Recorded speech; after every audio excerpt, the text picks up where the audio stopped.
Welcome back to my real estate podcast with David Libertor. I'm your host, and today we're diving into something that I think a lot of people dream about, but maybe don't fully understand: moving to the beach. Now, David, you've got this whole guide about moving to coastal areas. And I gotta say, when I first heard the title, I was like, okay, sand and sun, yeah, that's why people move to the beach.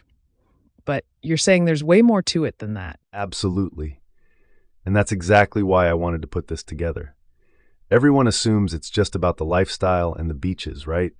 But there are so many practical, financial, and quality of life reasons that people overlook. When you actually dig into it, you realize moving to a coastal area like Sarasota can be a really smart decision for a lot of different reasons. Okay, so walk me through this. What are some of these reasons that go beyond just, wanting to wake up and see the ocean? So the first thing is the health benefits. Living near the ocean actually has real measurable impacts on your physical and mental health.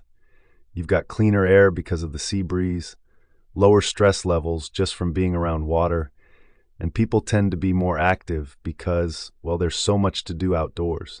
You're walking more, swimming, paddle boarding.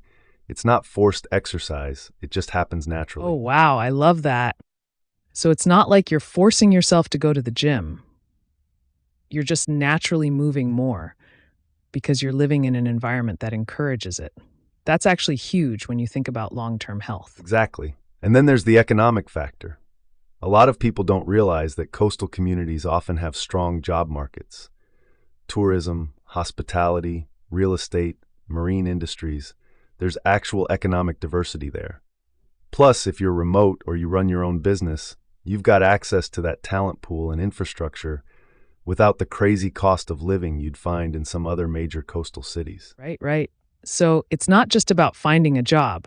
It's about the whole ecosystem being set up for economic opportunity. That's smart. What else? Because I feel like we're just getting started here. Community is huge.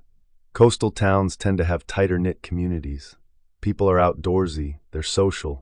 There's always something happening: festivals, markets, water activities. You build relationships faster. And then there's the real estate angle. Property values in coastal areas tend to appreciate over time. It's a good investment. You're not just buying a lifestyle, you're buying an asset. So you're getting the community aspect, which improves your quality of life, but you're also making a smart financial move at the same time. That's the kind of win-win that makes total sense. Are there other practical reasons that people might not think about? Climate is one. Yeah, it gets hot, but coastal areas tend to have more stable temperatures because of the ocean. You're not dealing with extreme swings. And then there's access. You've got restaurants, entertainment, cultural activities right there. You're not isolated. Plus, for a lot of people, the outdoor recreation is unmatched. Water sports, fishing, boating, hiking along the coast, it's all there. That's really compelling.